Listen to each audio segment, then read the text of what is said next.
girls, freaks and geeks, thank you so much for stopping by on the Geek Galaxy video game show. I am blogrunner for the Geek Galaxy blog, David Gabel, and I'll be here to kind of guide you through this mystical journey that we got right now. It's not very mystical, it's video game news. Alright, so basically, if you're new here, because I've only been doing this for 4 weeks, so you're probably new here.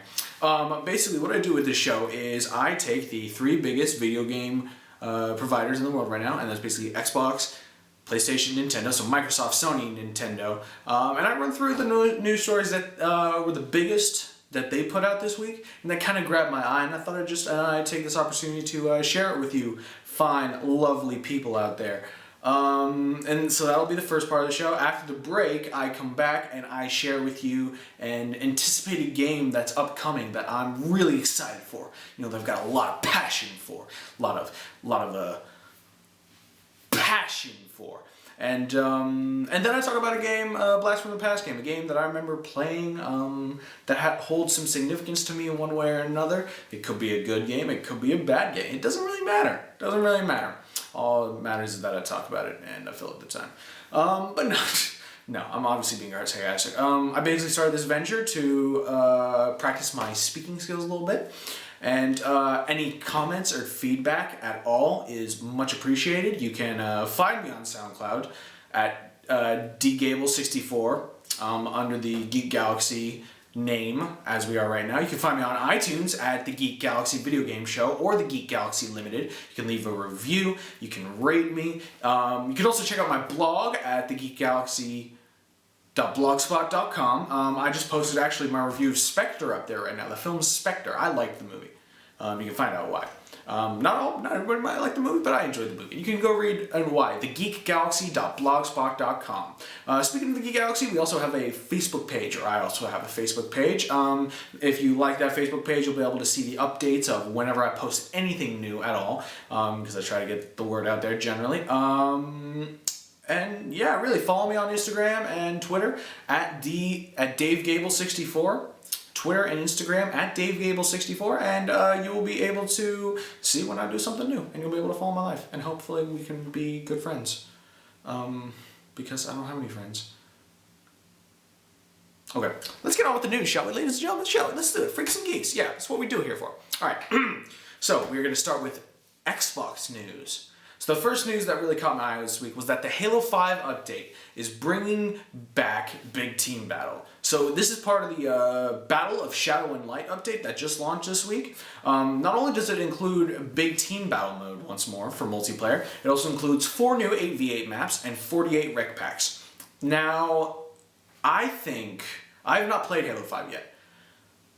One of the biggest parts of Halo 5, however, has always been the multiplayer. It's surprising because honestly, Halo mechanics tend to be a little weird to me. I prefer like the Call of Duty Battlefield mechanics, but that's just a preference. So like, it's impressive that a console or a game that is only on one console has such a dedicated fan base, especially considering it's a shooter, you know? I mean, Sony doesn't have any. They have Killzone, but that doesn't usually get a lot of love. Anyway, so yeah, it's great to see that there's this big function of a multiplayer game that people really love and really clamor for. I'm glad that it's coming back for them, because that alone means good. It just means the team is listening to the fans, and I think to a certain extent that's important, especially when it comes to gameplay, because it's pretty unanimous. It's not like a movie or a story. It's not like, oh, I liked it because of this, or it's like, oh, I hate it because of this. You know, gameplay is usually consistent throughout when it comes to the opinions of people. It's either good or it's bad. And so is gameplay features to a greater extent.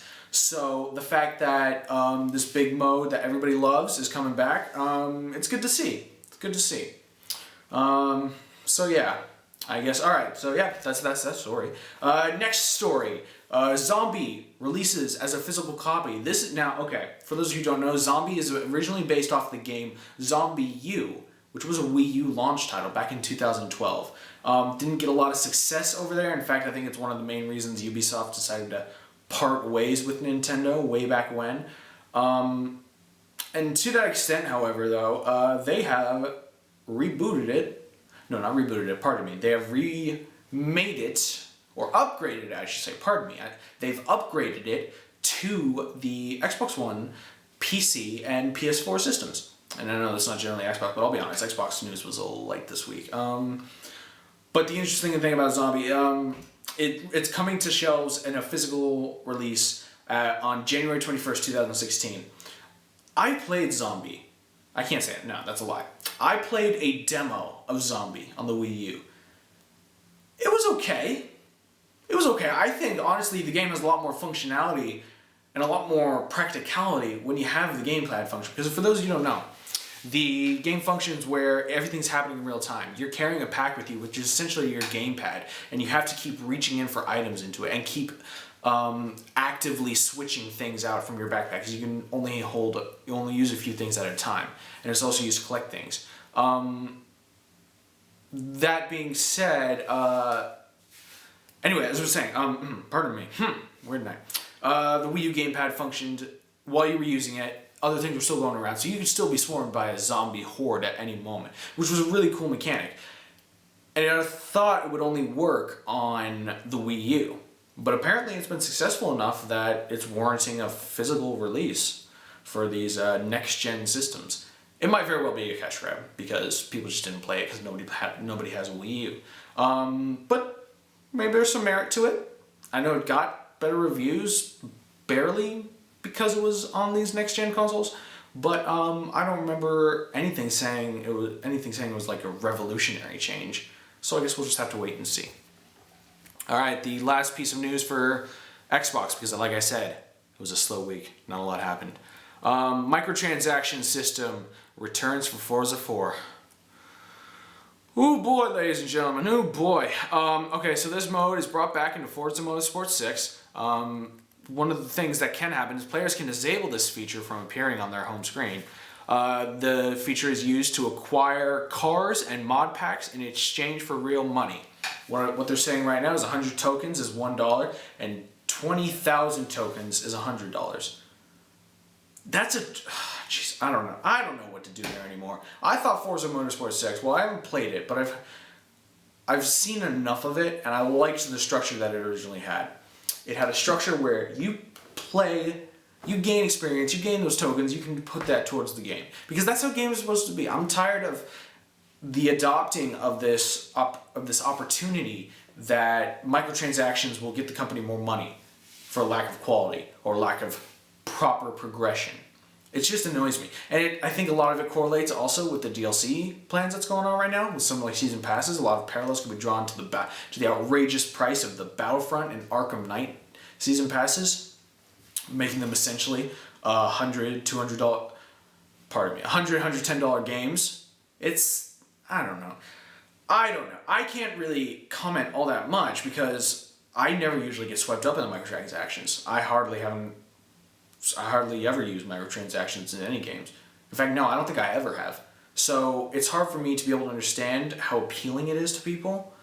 From a gamer perspective, it just seems kind of lazy. Like, if you want to put in the real time for the vehicles or the mods, then put in the real time. Don't try and cheat your way out of it. Because ultimately, I see it as just a cheat of an experience. You know? It's like you're trying to get through the game rather than fully enjoy it. And I would just ask, why? Why does that need to happen? Why do you need to do that to yourself? You could be cheating out yourself at a really nice game. So that's my take on it. I mean, I don't know. Comment. You may tweet at me. You may leave at the comments if this video gets put up. It'd be nice if it did, but I don't know. Please share your thoughts and opinions because I'd love some feedback because right now it's just me talking. And I know I don't have all the answers, so I would love a little back and forth. Alright, so moving on to PlayStation. Sony confirmed that it is working on PS2 emulation for PS4. Speaking to Wired, Sony said, "We are working on utilizing PS2 emulation technology to bring PS2 games forward to the current generation. We have nothing further to comment at this time." Now this is an interesting story. Unlike Xbox, I never thought they were going to work on some emulation technology. This is pretty big news. One, because the PS2 is often regarded as having one of the best video game libraries of that generation, which I think I think it does, to be honest. If we're not counting Nintendo, just because I'm a bit of a Nintendo fanboy. So, this can only mean good. My only question is, why not just upgrade the games? I mean, because I don't know the industry. Is it easier to emulate, or is it easier to just upgrade them? You know, I mean, texture cleaning might take a little longer, and character remodeling might be a bit of a pain in the butt, but it seems like that can be done a lot easier than having to map entire amounts of games to a new controlling system and to make it practical. Now maybe the familiarity of the DualShock controllers through the ages will lend some more ease to it than perhaps a Wii U or an Xbox One would. But I don't know. I don't know. I'd rather, if you're gonna do a PS2 game to bring it to the PS4, I'd rather you upgrade it. That's just my personal opinion. Emulation, I can go to the Wii U for emulation because those games are often low quality enough that you can't really do much with them anyway. I always thought, especially PS2 games, you can definitely work on them. And we've seen that with evidence of like the Kingdom Hearts 1.5 and 2.5 HD remixes. So, I mean, I don't know. That's just my personal opinion. I just wish, because anybody can emulate, really, if you put in the time and the effort. And Sony, I would wish that they would put a little more effort into making it more appealing for this current generation. I don't know. That's just me. Share your thoughts. Again, I'd be happy to hear them. Alright, next story. Bloodborne is receiving a 9 GB patch before its release of DLC. That's a lot of gigabytes for a patch. Don't you think so? Anyway, as the story goes, this update includes a new covenant called the Revenant. I believe I'm saying that right. More NPCs to fight with, and improved matchmaking adjustments in general. So, I mean, obviously, the old Hunters DLC that's coming out this upcoming week for Bloodborne. I think the 9 GB patch just reveals to us that it's going to be huge. They're getting rid of all the bugs in the system. Although, to be honest, I didn't find that many bugs unless I was just purposely trying to find them. When I did do my Bloodborne, however little I did it, and I did a little of it, I'll be honest. But I don't know. When it comes to Bloodborne, it's one of the best games of this year, I think. That's what people are saying. And I can respect that opinion.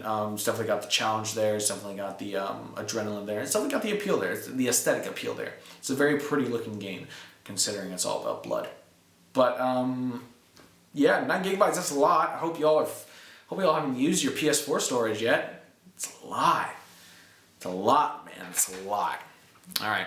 Final PlayStation story of the week. Beyond Two Souls is coming to PS4 this week. The digital release is set to go on the 24th of November. So really, by the time I'm recording this, 3 days. With visual enhancements and fan-requested improvements in store. Now, a follow-up to this, the game Heavy Rain is coming on a digital release March 1st, 2016. And according to sources, they are providing the same benefits during that. So this is great because these two games, I think Beyond Two Souls suffers a little bit because of its hype, but these two games were pretty masterfully shot and designed. The stories were weak. Story was weak, particularly for Beyond Two Souls, not Heavy Rain. Heavy Rain is pretty intense and a pretty great game. But Beyond Two Souls, the story was a little weak there, it was a little off. So if anybody were to fix it and bring it to PS4, that'd be, I think, a benefit to everyone. I might actually, I don't know, I would buy it if I had a PS4, but I don't. So, but yeah, Beyond Two Souls, coming your way. All hail Beyond Two Souls. I don't know about that. Alright, so I got a few short stories from Nintendo as we move on to our Nintendo section. I will just run through them real quick because, again, Nintendo doesn't really release much news unless it's a direct. Alright, so first off, Nintendo of America has opened an eBay store. It is allowing customers to purchase new or factory refurbished games, systems, accessories, etc. directly from Nintendo. The second story, a Pearl White Nintendo 3DS XL may come to America. The Twitter user @NintendoTweet noticed that company PlayAsia lists the White XL on its American listing for releases. Third story, Nintendo wins a piracy court ruling. Nintendo successfully prosecuted a hardware distributor that enabled pirated games to play on its devices. And I want to read the entire article that I have here. There's a big statement here. All right, so here we go. The first instance tribunal of Milan found that the Italian importer of so-called circumvention devices like game copiers and mod chips enable piracy, and referred two further queries based around whether or not Nintendo's use of security was proportionally justified to the Court of Justice of the European Union, or the CGEU. The court decided that circumvention devices were designed primarily to allow illegally pirated software, and agreed with Nintendo that its security measures were far and in line with Italian copyright law. Nintendo is pleased that the ruling is consistent with a long line of judicial precedents established at national courts in a number of member states, including Belgium, France, Germany, Netherlands, Spain, and the UK, Nintendo said in a statement. So that's that. And then our fourth story, a modern colored 8-bit Mario is a Walmart exclusive. This releases on November 27th, and it basically just swaps the palette from brown overalls to blue overalls, and the skin tones and mustache change a little bit from the original 8-bit Mario amiibo. Okay, so the biggest stories in here, Nintendo of America opening an eBay store, that's great. Nintendo stuff is often hard to get, anywhere below original factory price, so the fact that they're offering their stuff now on eBay at refurbished prices is pretty good. The Pearl White 3DS XL coming to America, more product to put in the hands of the kids.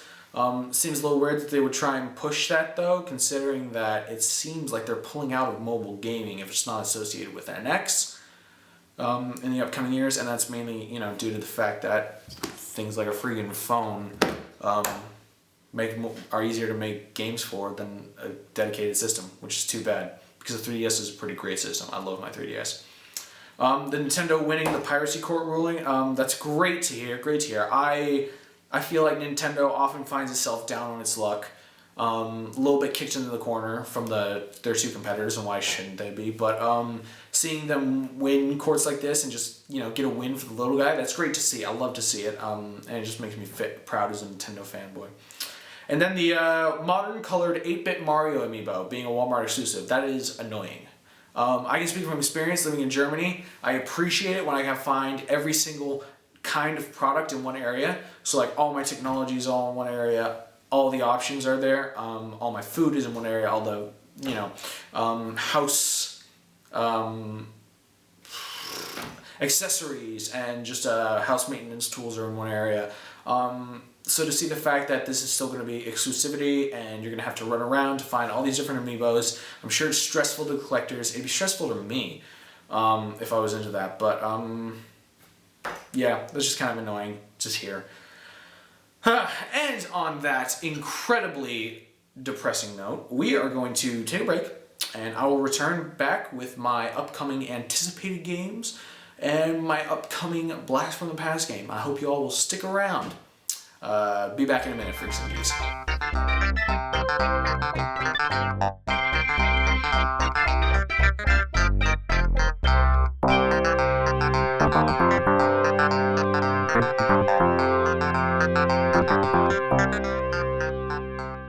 Welcome, ladies and gentlemen, freaks and geeks, boys and girls of all ages. I did that wrong. Welcome, ladies and gentlemen, boys and girls, freaks and geeks of all ages, to the Geek Galaxy video game show. So we just got back from the break, and this is the segment where as I told you, we talk about my anticipated upcoming video game, a game that I'm really looking forward to that is yet to come out, but has been announced and is being worked on.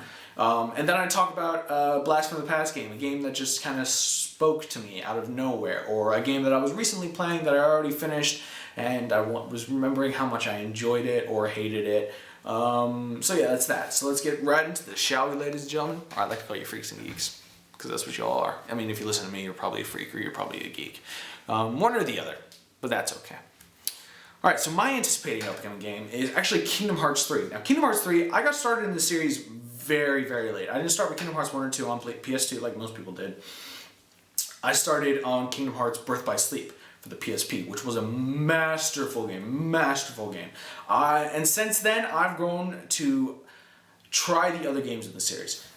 I think Birth by Sleep was clearly the better place to start, seeing how it modified the control scheme a little bit more of the RPG style, and it made it a lot more efficient to be able to fight in combat and just traverse the world. But I love this series so much. I have 4 points I gotta make. I have 5 points I gotta make. 6 points I gotta make. I don't know. I took notes. I got points I gotta make. Alright, so first point is I love this series. This series is amazing, and it's amazing for a couple of reasons. So I guess this would be sub point. Alright, but the main characters are essentially emotional linchpins. These characters have been around for now 10 years. And while they advertise it as a Final Fantasy cross-Disney kind of amalgamation of worlds and characters, this story develops its own characters for us to be able to follow and share an experience with. And the story itself is actually really endearing. It's a little heavier than you might think. There's a lot of themes of darkness versus light, and trying to make the right decisions, trying to forgive yourself from terrible atrocities that you've committed or bad choices you made. It's very deep for something that is associated with Mickey Mouse and has Donald Duck running around being his goofy self with Goofy. Goofy the dog is running around while someone like Cloud Strife could ponder his existence. Oh, Cloud I think was only in Kingdom Hearts 2, which is kind of a waste. But anyway. So yeah, the main characters are emotional linchpins, and the story has become so deep and just literally so expansive. It rivals that of Metal Gear Solid, but it's a little easier to keep up with this game because it's not as... I feel Kingdom Hearts is not as selective of its audience, in that you didn't need to start at the beginning to immediately get hooked on it. You could start at any of the games. As long as it wasn't one of the DS titles, or the GBA titles, you could literally start at any point in the game or any point in the series and probably get a really good feel for it and really enjoy the hell out of it. Which I think speaks to something in terms of the storytelling of the game, since the game relies so much on storytelling. As I was saying before, this game is essentially a cross between Final Fantasy and Disney Studios, and it was fun. It was always a fun experience to like see a Final Fantasy character meet a Disney character for the first time. Now those moments were pretty rare because the games focused more on the Disney worlds, the Disney characters that you can meet, rather than the Final Fantasy characters. But there were some cool characters you could see every now and then. I think I remember Birth by Sleep in particular. There was a kid named Josh. I don't know what Final Fantasy game he's from. He seems like he's from one of the older ones. I think his name was Josh. Someone corrects me on that if I'm wrong. If you play Birth by Sleep, Kingdom Hearts Birth by Sleep, and you know the character I'm talking about, the Final Fantasy character you run into in Hercules, in Olympia, I think that was the name? Greece, whatever, ancient Greece, with Hercules. If his name wasn't Josh, correct me please, I thought it was Josh. So it's really a really cool and unique experience to see, because it doesn't always, it helps kind of reel back in some of the weird contrast between the anime main characters and then the Disney-fied Disney characters. I don't know. I like it for that.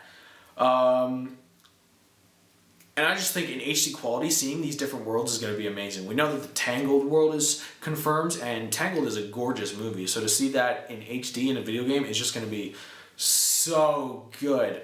We know that Big Hero 6 world is coming. I haven't seen any footage of it, but San Francisco, I always felt in the Big Hero 6 movie, it was a little unshowcased at times, considering how beautiful you can really make it look. I know what the story was going for, but I wish I saw more of San Francisco. So to be able to run around in that as Sora is going to be awesome. Hopefully I can fly around with Baymax. That'll be cool. So just a few examples of what's really going to make that game stand out, I think, on the next console. And I'm ready to see this story conclude. They say, Square Enix has said that this new game is going to conclude the Kingdom Hearts series, or at least this portion of the Kingdom Hearts series. So I'm interested to see how it ends and how they move forward. Hope it's not like a weird Assassin's Creed type deal. That would suck. Alright, so my blast from the past game is Batman Arkham Origins. Batman Arkham Origins was a really good game. The reason I talk about it today is because there's a Black Friday sale, Black Friday digital sale on the Xbox Store. I downloaded the season pass for this game because I didn't get it originally. Downloaded the season pass. I got the Cold Hearts DLC storyline. focusing on Mr. Freeze. I'm just remembering how great this series is. I particularly played it during a rough life transition. It was when I was moving from North Carolina to Germany. And while I didn't particularly love North Carolina, I did really miss the people there. I had some pretty good friends, pretty great friends there. And to have to leave them was rough for me, rougher than it's been before. So this game kind of helped me push through that a little bit. One of the things that I did love about it was the voice acting was phenomenal. These voices were resonant, they were deep from every single character, not just from Batman, not just from Black Mask, but from Killer Croc, from Deadshot, from Lady Shiva, from the Joker. All those voice acting was great, especially when it came to the Joker and Batman playing the younger versions of the Arkham Asylum and City characters that they were. Like especially, who was it? Troy Baker as Joker in Batman Arkham Origins. Spot on. It was amazing to hear that performance throughout the game, and that was one of the best Jokers I've ever seen. Like seriously, he could be right next to Mark Hamill in the Joker voice department. It's so good, so good. The story was enticing, man. I thought I was just going to get an average run-of-the-mill story, but no, this story took twists and turns I was not expecting. And just because it's so good, I don't want to spoil it for anyone. Don't worry about the story. It doesn't necessarily have anything to do with the growth of the Arkham series as a whole. It's like its own individual one-shot story, where it kind of expands on not even Batman's progression, but his emotions is really what is encapsulated, because it's only 2 years after Batman has become Batman. So people like Alfred are still dealing with his newfound life. Even he's dealing with his new life a little bit. So the story was really, really good. I was really glad to be able to be a part of that. Spoiler free. The boss battles in this game were the best. The big hook of this game, back in its marketing day, was that Black Mask was hiring 8 different assassins to come to Gotham and give Batman some hell. And these fight scenes were amazing. They always gave him big showcases for these scenes. Like, for example, what was it? Copperhead, the poison assassin. There was an entire sequence where Batman had to run through this like drug-induced nightmare that he was having in order to be able to make it to the fighting stage. And that was pretty mesmerizing to walk through. I can also remember the Firefly fight. The Firefly fight, man. The Firefly fight takes place on the Gotham main bridge in between the 2 areas of the map. And you basically run around that trying to avoid Firefly as he attacks you, but you're also supposed to attack him and bring him down at the same time. It's a very fast-paced, very fundamentally precise method of using Batman's gadgets rather than his combat skills, which I think was a really good correlation, because all these villains were also very uniquely different. So where you had to use your gadgets to take down Firefly, you used your combat to beat the living hell out of Deathstroke, the Terminator. That was a really fun fighting scene too. These boss battles were some of the best boss battles I've ever seen, and I feel like that was basically an answer to all the Arkham games boss battles, because they weren't that great. Mr. Freeze was the one good one in Arkham City, and there wasn't much else beyond him. So to see that this game did it so well and just expanded upon that idea was so fun to play. So fun to play. And as I said again, the gameplay is addictive. This was one of the games to really master free flow combat, where you basically just keep dodging all across your area and keep punching guys. I'm sorry, I'm a little sore. That's why I'm moving my arms so weird. You keep punching guys and you keep bashing their skulls in order to keep a combo going. And with that combo, you can do more specific and more advanced movesets with simple pushes of buttons combinations. So that gameplay was great to play, and I loved every minute of it. And then, as I said, yeah, the story-wise, this was one of the best adaptations of a DC Comics property. Batman usually always gets the best because he's probably their most bankable character at the moment, but I just loved being a part of the story. This entire gameplay experience was a pure joy to be a part of. And I'll never forget it. I absolutely loved this game, and I would highly recommend it. Even if you don't get the season pass, just play the game. Rent the game or something. Borrow it from a friend. I would ask, even if you are a Batman fan, you need to play this game. No matter if Rocksteady didn't make it. Rocksteady Studios, the main Arkham Kings, did not make this game. But you're going to enjoy the living hell out of it if you're a Batman fan. And that's my case. Alright, ladies and gentlemen, boys and girls, freaks and geeks, that is it for today. I want to thank you all so much for stopping by and listening to me talk about video games as my voice gets continuously, or as my voice gets progressively sore because I didn't get any water because I'm an idiot. Just a little final housekeeping. You can subscribe to the channel, YouTube channel, at the Geek Galaxy Limited. That's TheGeeg. No. Shoot, forget that. The Geek Galaxy Ltd. That's where you'll find me. Subscribe to the channel, share the channel, like the video, comment on the video. It all gives me more awareness, and it gives me where people are at, what kind of content people want to see. You can follow me on Twitter, Instagram at Dave Gabel 64. There, I will always post when I'm doing something new or when something is updated. Feel free to check it out on your behalf, on your own terms. You can like the Facebook page, the Geek Galaxy Facebook page. Just look us up. You can see our logo. It is black backdrop with red, green, and blue zigzags going everywhere, and then the name. You can look us up there. That I will also post all the update. Also post every update that I have up there as well, from the blog post to the podcast updates to all that good jazz. For you to see and for you to enjoy and for you to love. What else?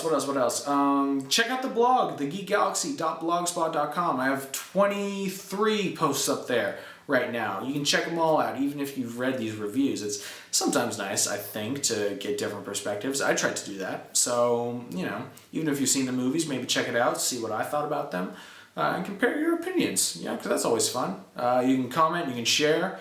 And you can find us on Gmail. Not Gmail, pardon me. But if you do want to contact us, the Geek Galaxy Limited at gmail.com. That is the Geek Galaxy Ltd at gmail.com for business inquiries. Or if you just want to send me a nice letter, you can do that too. Alright, ladies and gentlemen, well, I think that's it. As I said again, I want to thank you all so much for stopping by. I hope you enjoyed it. You can leave. If I get this video up, you'll be able to comment on it, and you'll be able to tell me what I did wrong or what I did right, what you liked about it, what you didn't like about it. So yeah, I won't drag this video out too much longer, or I won't drag this audio podcast out too much longer. I am going to say right now, live long and prosper, and see you in the stars, and may the force be with you, and yee-haw, ride 'em cowboy, and hi-ho silver away. And I don't know what else. Bye-bye-bye!